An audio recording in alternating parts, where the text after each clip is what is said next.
bonjour et bon sabbat à tout un chacun. Amen. Oui, le Seigneur est bon avec nous et pour nous. Et nous revoilà en ce matin pour considérer le sujet du royaume de Dieu que nous abordons depuis maintenant plusieurs sabbats. Et nous allons maintenant considérer l'entrée dans le royaume de Dieu. Et l'une des manières pour rentrer dans le royaume de Dieu, c'est la nouvelle naissance. Mais avant de commencer notre étude, avant d'ouvrir la parole de Dieu, je vous inviterai avec moi à vous prosterner pour demander à notre Dieu de nous conduire et pour que nous puissions comprendre sa parole. Prosternons-nous, pour ceux qui le peuvent.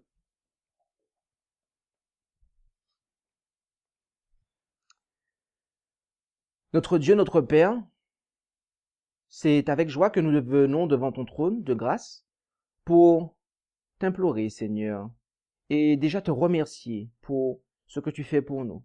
Merci de nous maintenir en vie et merci de nous accorder ton pardon, Seigneur, pour nos fautes et nos manquements. Car nous sommes indignes de toi, Seigneur, nous le savons. Mais en Jésus, tu as pourvu à notre rédemption. Tu as prouvé notre salut, Seigneur, et par Jésus, nous pouvons nous approcher de toi. Notre Père, nous te prions afin que tu puisses être avec nous en ce matin et en ce moment particulier où nous allons ouvrir ta parole. Nous désirons que tu puisses parler à nos cœurs. Nous désirons comprendre, Seigneur, ce que nous allons étudier.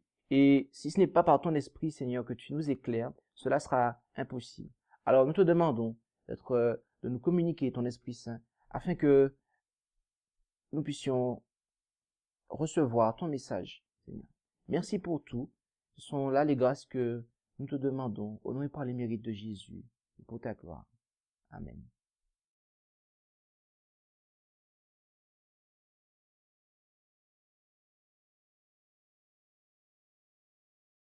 Comme je l'ai précisé avant la prière, nous allons étudier la nouvelle naissance. Nous allons jeter un regard sur la nouvelle naissance qui, nous allons voir, nous permettra de considérer le royaume de Dieu, la manière dont il faut entrer dans le royaume de Dieu. Et pour ce faire, je vous inviterai à ouvrir vos Bibles avec moi dans l'Évangile selon Jean, au chapitre 3. Évangile selon Jean et au chapitre 3. Évangile selon Jean, chapitre 3, et lisons du verset 1 à 5. Évangile selon Jean, chapitre 3, et lisons du verset 1 à 5. Et je lirai. Or, il y avait un homme d'entre les pharisiens nommé Nicodème, l'un des principaux juifs.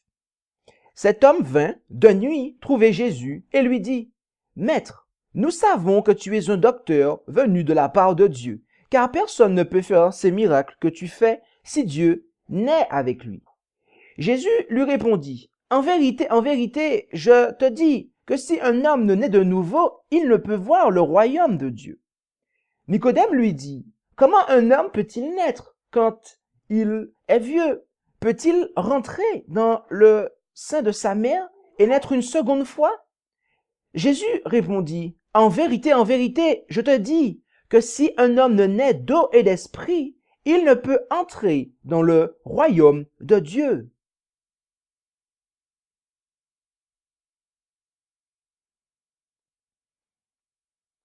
Jésus est en train d'apprendre à un docteur de la loi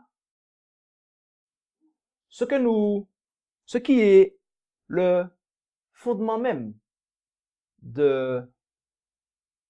du royaume de Dieu. Ce docteur de la loi, en réalité, savait de quoi Jésus voulait parler. Mais il voulait argumenter plutôt que de donner son cœur, plutôt que d'appliquer les principes. Et cela, on le voit lorsqu'on lit le verset 10, où Jésus, à partir du verset 9, Nicodème dit, « Comment ces choses peuvent-elles se faire ?» Et Jésus lui répondit, « Tu es docteur d'Israël et tu ne sais pas ces choses. » Donc, il savait ces choses-là, mais il voulait argumenter avec Jésus. Il voulait argumenter. Et l'une des choses qu'il nous faut nous rappeler, c'est que notre texte de base est Matthieu 6, verset 33. Et dans Matthieu 6, verset 33, il nous est dit, « Cherchez premièrement le royaume de Dieu et sa justice. » Et ici, Jésus dit à Nicodème que si tu ne nais pas, que si un homme, mais comme il lui parle, Jésus était tacitement en train de lui dire que si tu ne nais pas de nouveau, tu ne peux pas voir le royaume de Dieu. Première chose. Et après, que se passe-t-il? Jésus lui dit au verset 5 que si un homme naît d'eau et d'esprit, il ne peut pas entrer dans le royaume de Dieu. Ainsi, la nouvelle naissance nous permet de voir le royaume de Dieu. Voir, c'est-à-dire, nous permet de comprendre ce que c'est. Et lorsque cela est effectif, on peut entrer dans le royaume de Dieu. Car imaginez-vous que vous avez une pièce. Vous êtes dans une maison et il y a une pièce. Et il n'y a pas de lumière. Et le fait qu'il n'y a pas de lumière ne vous permet pas d'entrer dans cette pièce. Vous avez besoin de la lumière de manière à pouvoir savoir où se trouve cette pièce, de manière à voir la porte d'entrée de cette pièce et de manière à pouvoir y entrer.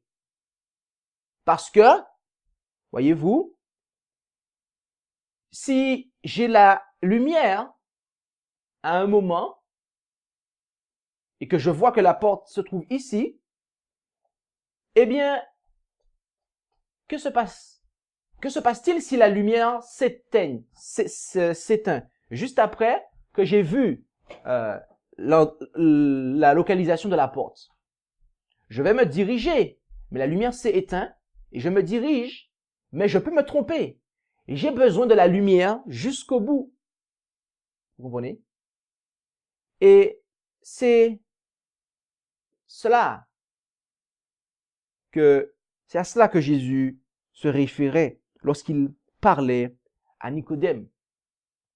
Nous allons étudier et nous rapprocher de plus près de ce que Jésus voulait dire à Nicodème, les messages, les significations profondes de ce message que Jésus a communiqué à Nicodème. Et je souhaiterais que, pour cela, que nous rendions 2 chapitres en arrière, dans Jean 1. Et dans Jean 1, lisons les versets 12 et 13. Jean 1, versets 12 et 13. Mais à tous ceux qui l'ont reçu, il a donné le droit d'être fait enfants de Dieu, savoir à ceux qui croient en son nom, qui ne sont point nés du sang, ni de la volonté de la chair, ni de la volonté de l'homme, mais de Dieu. Donc ici, on nous parle de tous ceux qui l'ont reçu. C'est qui celui qu'on a reçu? C'est celui qui est venu chez les siens et que les siens n'ont pas reçu au verset 12. Et lorsqu'on lit dans les versets, le verset 17 et qu'on lit le reste du chapitre, nous comprenons qu'il s'agit de Jésus. Ainsi, tous ceux qui reçoivent Jésus sont enfants de Dieu. Et lorsque l'on reçoit Jésus, le texte, le verset suivant, que nous dit-il? Que ces personnes-là, les personnes qui reçoivent le Christ, les personnes qui ont cru en son nom, qui croient en son nom, ces personnes-là sont nées de Dieu. Elles sont nées de la volonté de Dieu, les amis. Et ici, il nous est parlé de la nouvelle naissance. Donc, ainsi, les gens qui, à l'époque des apôtres, ont cru en Jésus, ont cru dans le nom de Jésus, ces personnes-là avaient reçu la pensée de Dieu. Ces personnes-là avaient été éclairées par le Saint-Esprit, mes amis. Et elles étaient nées. Et ces personnes-là étaient nées de Dieu. Rendons-nous également dans la première épître de Jean. 1 Jean. Dans 1 Jean 12. 1 Jean chapitre 12. 1 Jean chapitre 2 verset 29. 1 Jean chapitre 2 au verset 29. Et là, il est dit, si vous savez qu'il est juste, sachez que quiconque pratique la justice est né de lui. Ainsi, dans ce texte-là, nous voyons que ceux qui sont nés de Dieu pratiquent la justice.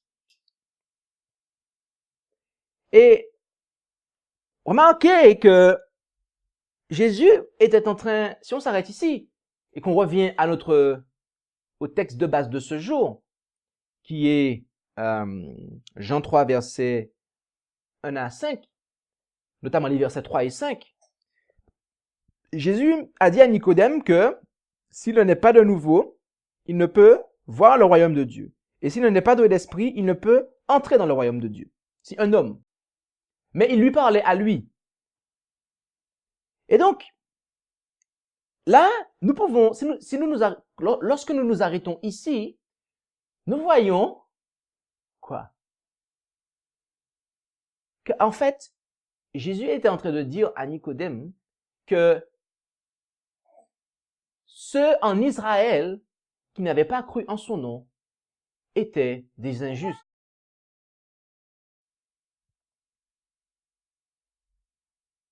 Oui, mes amis, car lorsque nous sommes nés de Dieu, nous pratiquons la justice. Or, Jésus faisait comprendre à Nicodème qu'il avait besoin de naître de nouveau.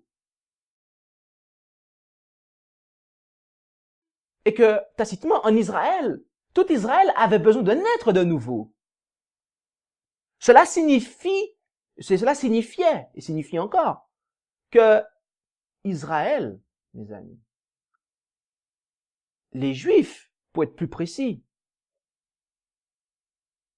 à l'époque de Jésus et jusqu'à aujourd'hui, ils vivent dans l'injustice, à savoir qu'ils transgressent la loi de Dieu, parce qu'ils ont rejeté le Christ.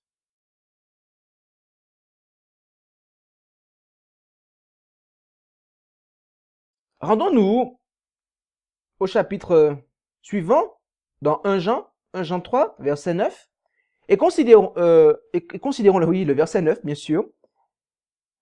Quiconque est né de Dieu ne commet point le péché, parce que la semence de Dieu demeure en lui, et il ne peut pécher, parce qu'il est né de Dieu.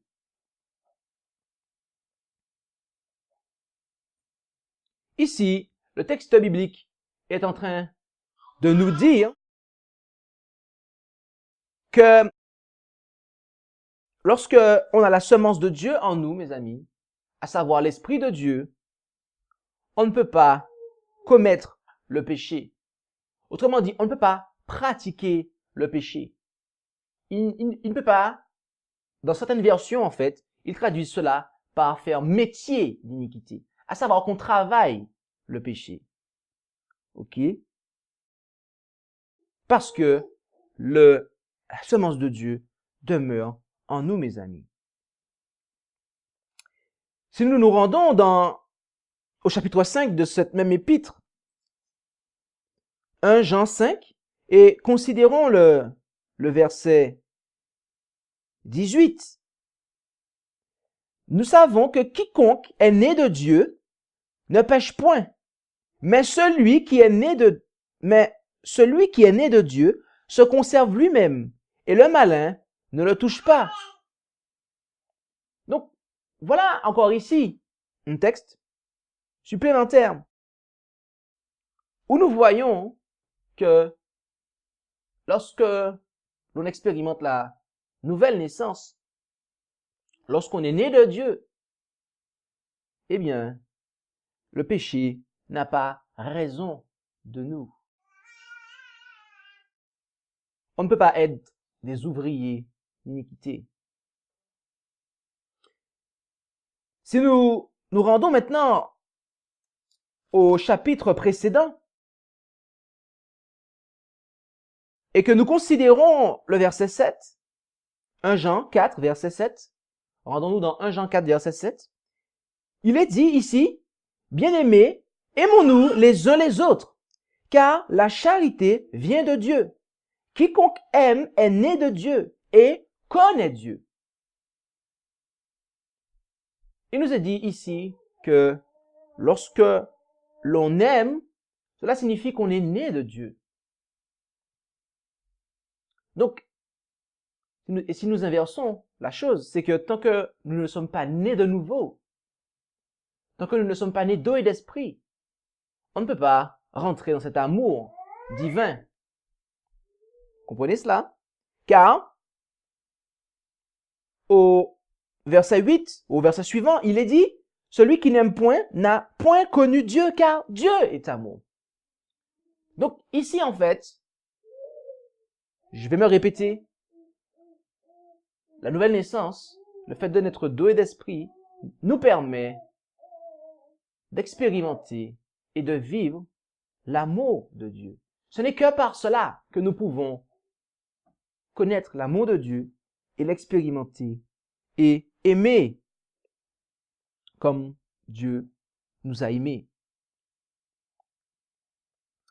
Si nous retournons au chapitre 5 et au verset 4,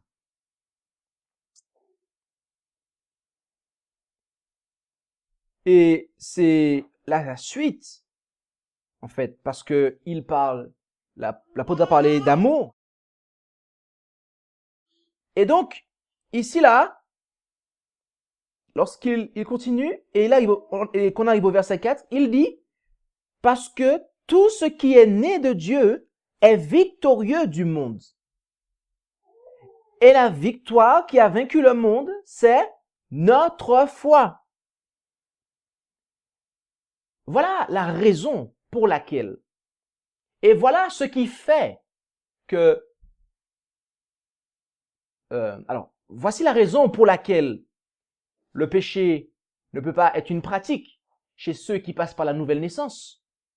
Et voici la cause, ce qui fait que le péché ne peut pas être une pratique chez ceux qui expérimentent la nouvelle naissance.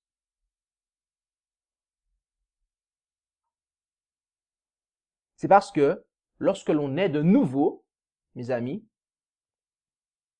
on est victorieux du monde. Et qu'est-ce qui fait que l'on est victorieux du monde lorsque l'on est de nouveau? C'est parce que nous recevons, mes amis, une foi. Nous entrons dans cette foi, mes amis. Cette foi que l'apôtre qualifie de nôtre. Cette foi qui est la foi de Jésus. Et c'est par la nouvelle naissance, mes amis, que cette foi, notre foi, car il n'y a qu'une seule foi, et dans les versets qui sont parallèles à Matthieu 6, verset 33, Apocalypse 14, 12, il nous est parlé de la patience des saints, de ceux qui gardent les commandements de Dieu et de la foi de Jésus. Et donc, lorsque l'on est de nouveau, mes amis,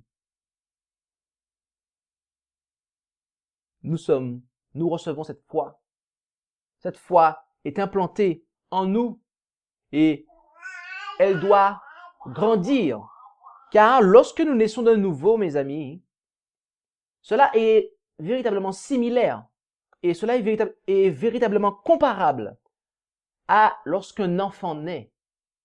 À savoir que lorsqu'un enfant naît, il ne sait pas courir tout de suite. Il y a une croissance qui se fait dans la vie physique. De même, il y a une croissance qui se fait dans la vie spirituelle. De manière à arriver à maturité spirituelle.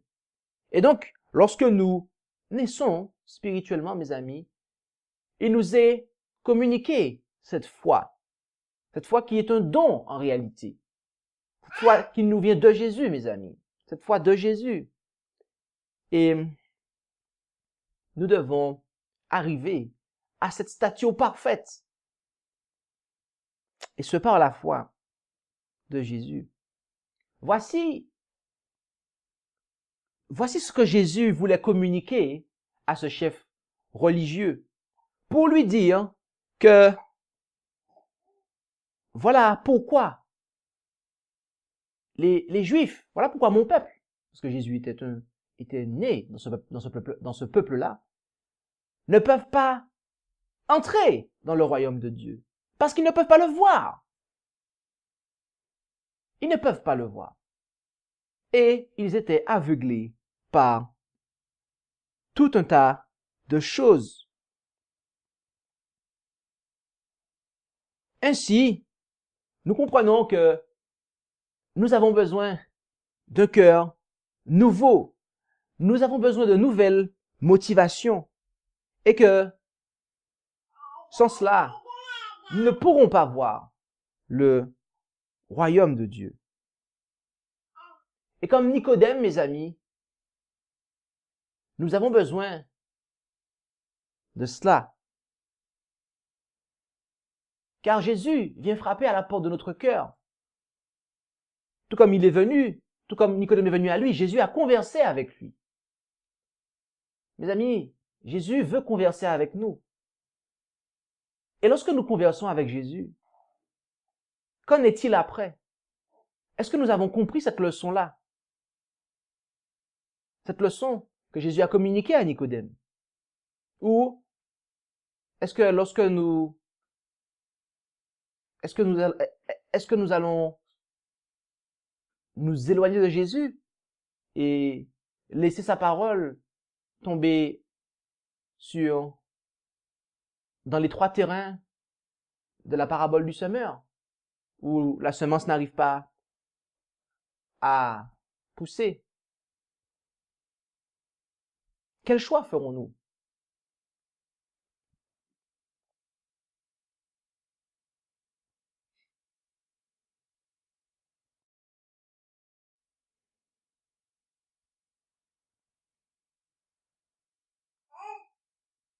Nous avons besoin de cette nouvelle naissance pour savoir ce qu'est le royaume de Dieu.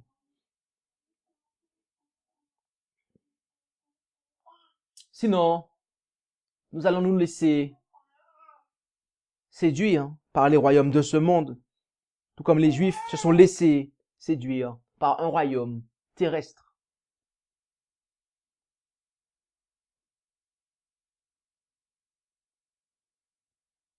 Et cette nouvelle naissance-là nous permettra, et nous permet également de discerner les choses spirituelles.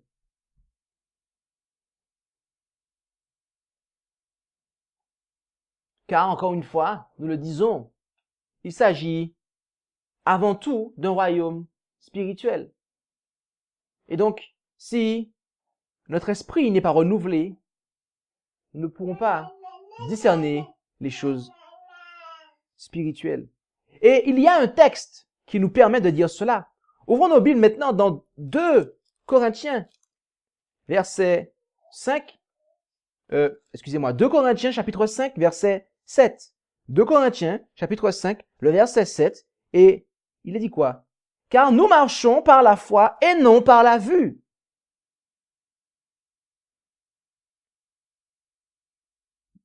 Les Juifs et Nicodème étaient en train de marcher par la vue. Et Jésus-Christ voulait les voir marcher par la foi. Donc, nous voyons bien qu'il y a un rapport avec ce que nous avons vu dans Jean, 1 Jean, chapitre 5, verset 4, où il est dit que cette foi qui est victorieuse, ceux qui sont nés de Dieu sont victorieux du monde, et cette foi qui a vaincu le monde, c'est notre foi. Et ici,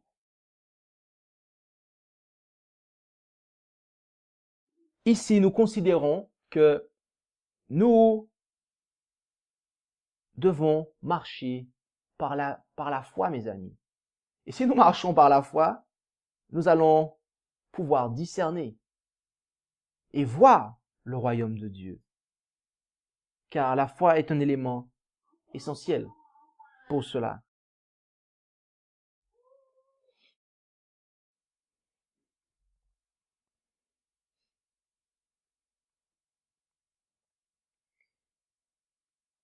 J'aimerais que nous retournions maintenant dans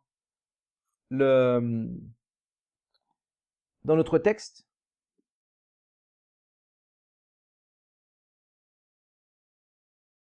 Dans Jean 3. Retournons dans Jean chapitre 3. Jean chapitre 3. Et rappelons-nous de quelque chose, car il faut insister là-dessus. Jésus dit de naître de nouveau de manière à voir le royaume de Dieu. Au verset 3, il ne peut pas voir le royaume de Dieu. Et mes amis, lorsque nous nous rappelons de ce que nous avons vu la fois précédente, dans notre étude qui s'intitulait l'établissement du royaume de Dieu, ou le royaume de Dieu et son établissement, nous avons considéré que le royaume de Dieu est établi, s'approche des gens par des ouvriers, des personnes qui œuvrent, qui sont co-ouvriers avec Dieu.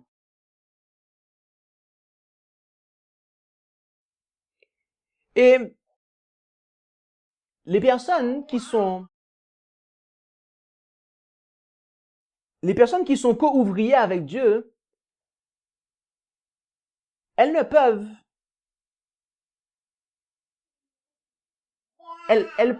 uniquement œuvrer, porter cette charge que si elles voient les choses, que si elles voient le besoin qu'il y a.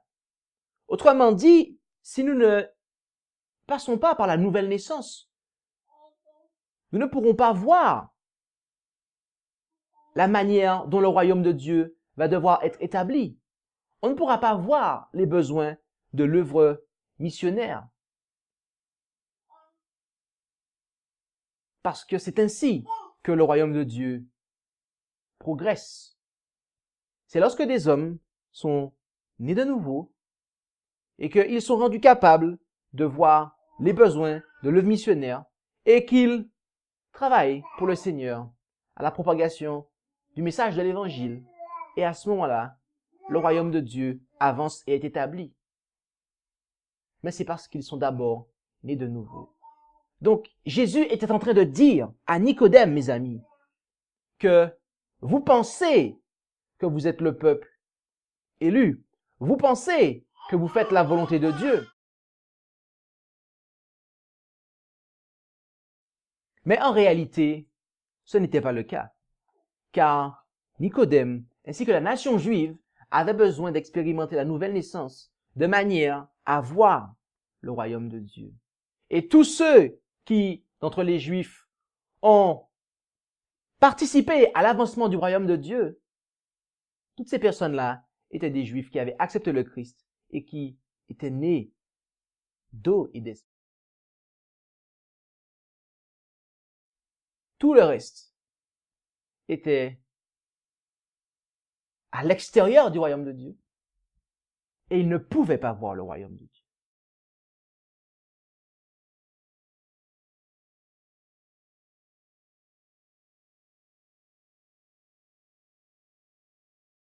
Ainsi, nous comprenons que les dirigeants d'Israël ne donnaient pas les directives qui venaient de Dieu, puisqu'ils étaient aveugles. Et oui, puisque lorsque vous ne pouvez pas voir le royaume de Dieu, vous êtes aveugle. Puisque c'est la première chose qu'il faut chercher. Or, lorsqu'il n'y a pas de nouvelle naissance, la priorité n'est pas considérée.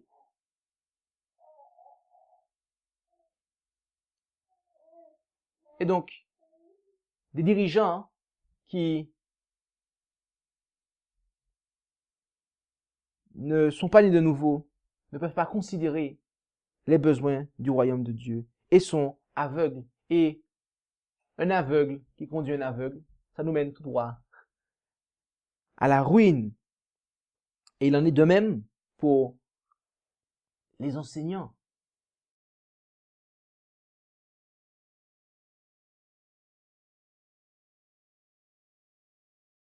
Maintenant, considérons un aspect de cette nouvelle naissance. Un aspect, je veux dire, considérons la manière dont Christ a poursuivi son exposé à Nicodème. Reprenons notre lecture à partir du verset 6 de Jean chapitre 3. Lisons. Jean chapitre 3, à partir du verset 6. Ce qui est né de la chair est chair, et ce qui est né de l'esprit est esprit. Ne t'étonne point de ce que je t'ai dit, il faut que vous naissiez de nouveau. Donc, si je m'arrête ici, le vous, ce sont les Juifs en fait. Le vent souffle où il veut, et tu en entends le bruit, mais tu ne sais d'où il vient, ni où il va. Il en est de même de tout homme qui est né de l'esprit. Nicodème lui dit, comment ces choses peuvent-elles se faire? Et Jésus lui répondit, tu es le docteur d'Israël et tu ne sais pas ces choses. En vérité, je te dis que nous disons ce que nous savons et que nous rendons témoignage de ce que nous avons vu, mais vous ne recevez point notre témoignage. De qui parle-t-il ici?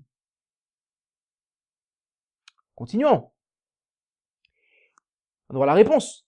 Si je vous ai parlé des choses terrestres et que vous ne croyez point, comment croirez-vous si je vous parle des choses célestes? Or, personne n'est monté au ciel que celui qui est descendu du ciel, savoir le Fils de l'homme qui est dans le ciel.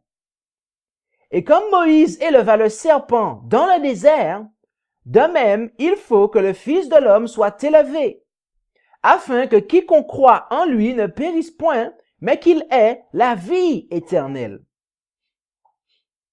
Car Dieu n'a point envoyé son Fils dans le monde pour condamner le monde, mais afin que le monde soit sauvé par lui.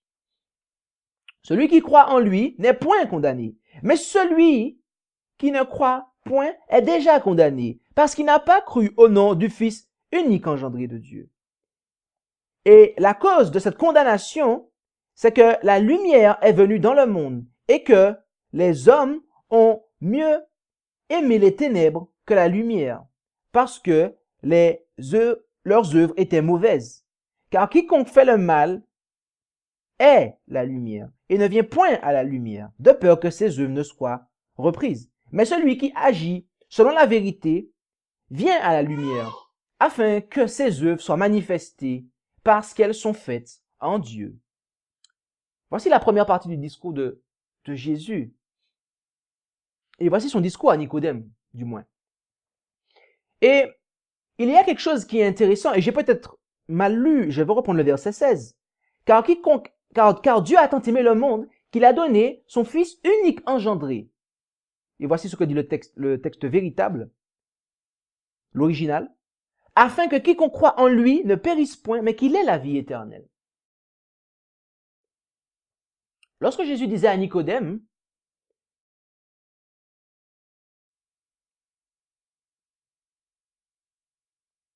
qu'il faut qu'il naisse de nouveau, on a vu au chapitre 1 de l'évangile selon Jean que ceux qui sont nés de Dieu, mes amis, ils croient dans le nom de Jésus. Et Jésus ici est en train de dire, d'expliquer, et il l'a expliqué à Nicodème. Car, voyez-vous, dans le désert, lorsque les enfants d'Israël étaient dans le désert et entre l'Égypte, sous le chemin pour se rendre en Canaan, il aurait arrivé quelque chose.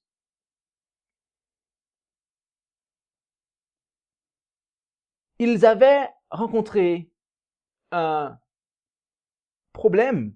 Ils avaient désobéi à Dieu et Dieu avait envoyé des serpents pour leur faire du mal en fait, en guise de sanction.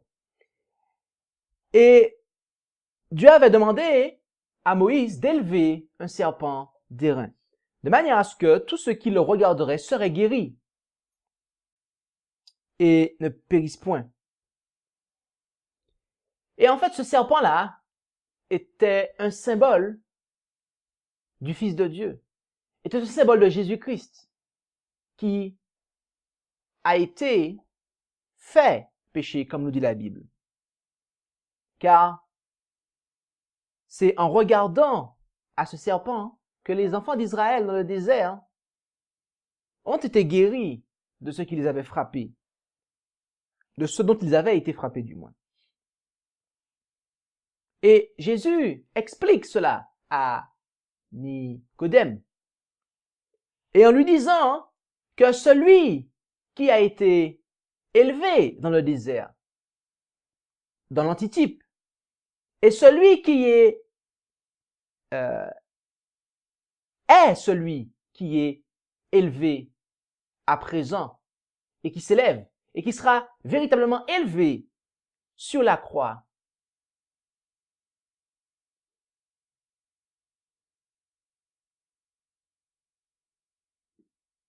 Et cette personne, c'est Jésus-Christ, le Fils unique engendré de Dieu. C'est cet homme, cet être, si l'on peut dire ça comme cela, qu'il nous faut élever aux yeux des hommes, de manière à ce que tous ceux qui regardent au Fils unique engendré de Dieu puissent être guéris du péché. Et donc, l'évangile, cela signifie donc que l'évangile nous met en relation avec le Fils unique engendré de Dieu, Jésus-Christ. Et voyez-vous, c'est là le rapport qu'il y a entre... Nous allons voir qu'il y a un rapport entre la foi, cette nouvelle naissance, et Jésus, Fils unique engendré de Dieu, mes amis. Car Jésus a dit au verset 3 et 5 qu'il faut qu'il naisse de nouveau afin qu'il puisse voir le royaume de Dieu. Il faut qu'il naisse d'eau et d'esprit afin qu'il puisse entrer dans le royaume de Dieu. Et lorsque l'on naît de nouveau, on accepte Jésus comme Fils unique engendré de Dieu. Et à ce moment-là, on voit le royaume de Dieu. Et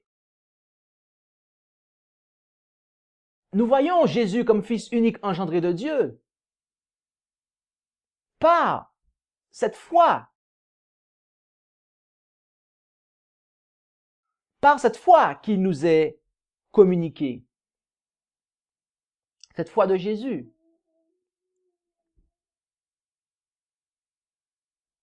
Et donc, le baptême que nous recevons est en rapport avec ces vérités-là. À savoir que la nouvelle naissance a lieu lorsque l'on élève aux yeux des hommes Jésus-Christ comme Fils unique engendré de Dieu. J'insiste là-dessus car aujourd'hui, dans le christianisme, il est présenté un Jésus que nous ne retrouvons pas dans la Bible. Certains présentent aux hommes un Jésus qui est une créature. D'autres présentent un Jésus qui est la deuxième personne de la Trinité. Alors que Jésus s'est présenté lui-même comme étant le Fils unique engendré de Dieu et a fait comprendre que c'était ce Jésus-là dans lequel il fallait croire pour expérimenter la nouvelle naissance. Mais les hommes aujourd'hui ont décidé de faire autrement. Et écoutez bien cela. Si vous apportez un autre Jésus que celui qui se présente dans les Saintes Écritures, mes amis, vous allez naître d'un autre esprit que celui de Dieu. D'une semence qui n'est pas celle de Dieu, mes amis. En clair, il n'y aura pas de nouvelle naissance en fait. Nous allons garder le même esprit que celui que nous avions avant.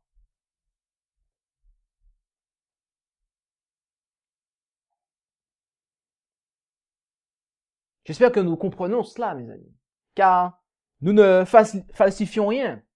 Les Écritures s'expliquent par elles-mêmes.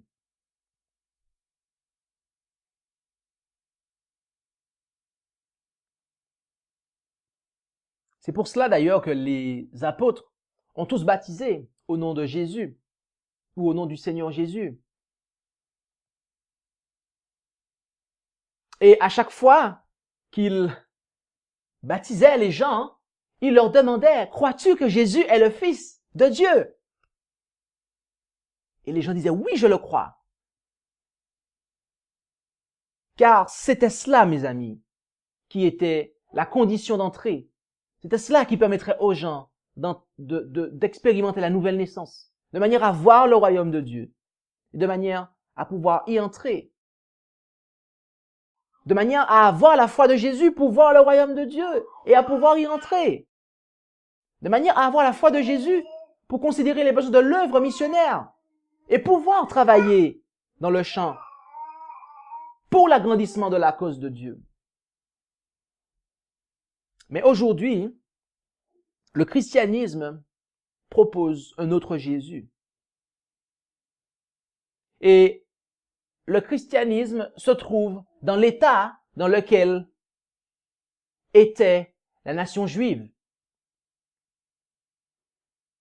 à savoir qu'ils parlent tous du royaume de Dieu, mais ils ne savent pas ce que c'est. Ils pensent savoir c'est quoi, et ils pensent voir le royaume de Dieu, mais ils sont aveugles et ne savent pas ce que c'est. Et ils pensent pouvoir rentrer dans le royaume de Dieu. Mais malheureusement, lorsqu'on est dans un tel état d'aveuglement, on ne peut pas rentrer dans le royaume de Dieu.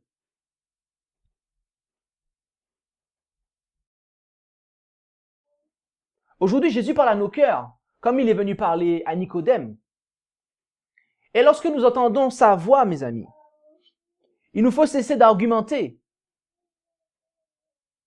car l'évangile est la bonne nouvelle.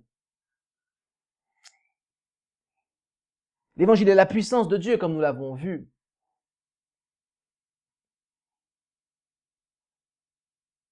Le Fils unique engendré de Dieu, lorsqu'il est reçu par la foi, est capable, mes amis, de changer nos cœurs. Car c'est le seul nom qui ait été donné aux hommes sous le ciel par lequel nous devons être sauvés. Que le Seigneur puisse bénir, nous bénir en ce matin. Alors que nous avons considéré cela, ce sujet de la nouvelle naissance,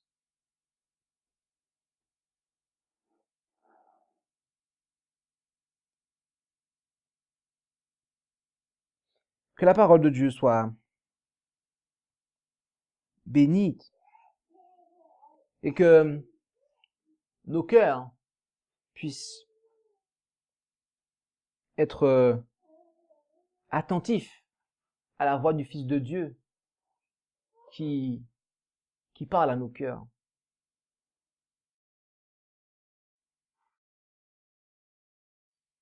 Ne t'étonne point de ce que je t'ai dit, il faut que vous naissiez de nouveau. Cherchez premièrement le royaume de Dieu et sa justice, et toutes ces choses vous seront données par-dessus.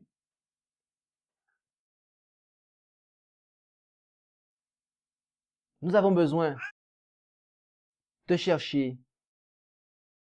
la nouvelle naissance. Jésus nous commande de chercher à naître de nouveau, mes amis.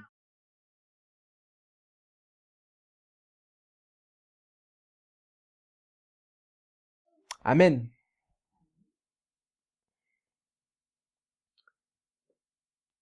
Nous prions. Mes amis, je vous invite donc à clôturer ce moment par la prière. Et je vous invite à vous prosterner pour cela.